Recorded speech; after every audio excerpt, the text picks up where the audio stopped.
that point, when I was being introduced to cycling, it really was just a connection to my family.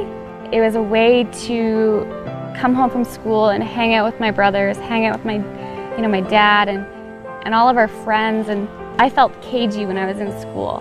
I felt, I'd sit by the window because naturally I was drawn to the window light.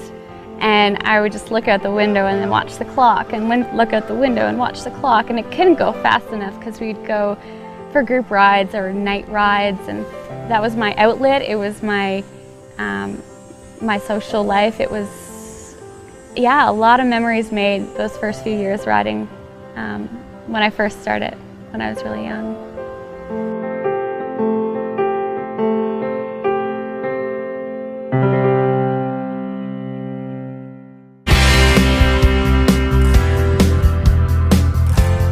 I think I realized I wanted to be a professional mountain bike racer when I would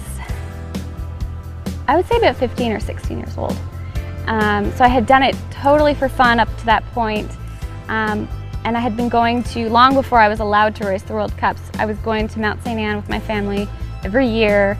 My oldest brother Eric would race, and I would just watch the women. And I think when I was old enough to realize that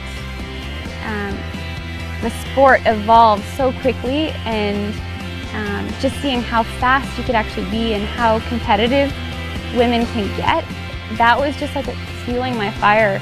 I had watched Emily for years and years grow from probably, I guess 15, 16 years of age, and watching her come up through the ranks of cadet and then junior.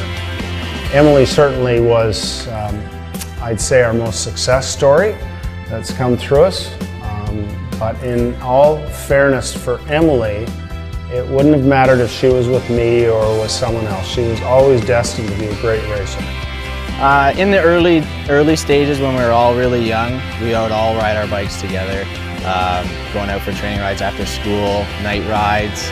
I think Emily actually got good at riding bikes from our night rides, because there'd be one person with a headlight and two people in front and my dad behind with the light, and us all trying to make our way through the trails with one light. It was good times.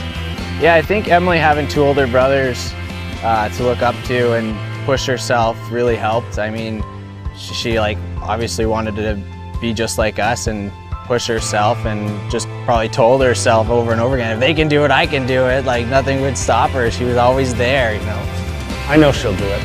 And whether she's a champion today or she's a champion tomorrow or in 10 years, Emily's always going to be an A1 racer. She's always going to be the best in my mind.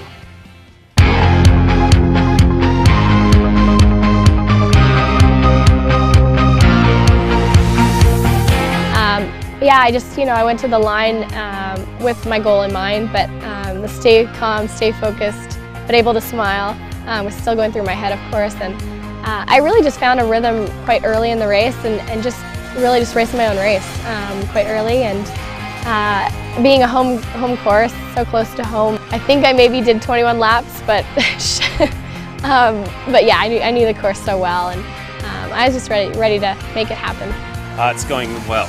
Emily's looking really smooth and comfortable, and just staying hydrated, dumping water, so she looks good, nice and calm.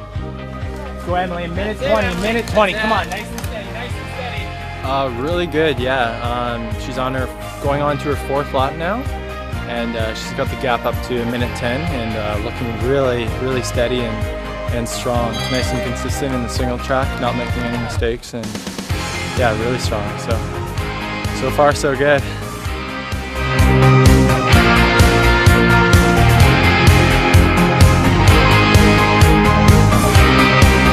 I finally won the national champion title, and it feels really special, but it's not just for me, because it's been this awesome network, and this, my family and friends and my team and the staff. It's really rewarding to finally have earned it, but earned it for them as well, because of all the years and the hard work that everyone else has put into it. So I wear it with great pride, not just for me, but for everyone else.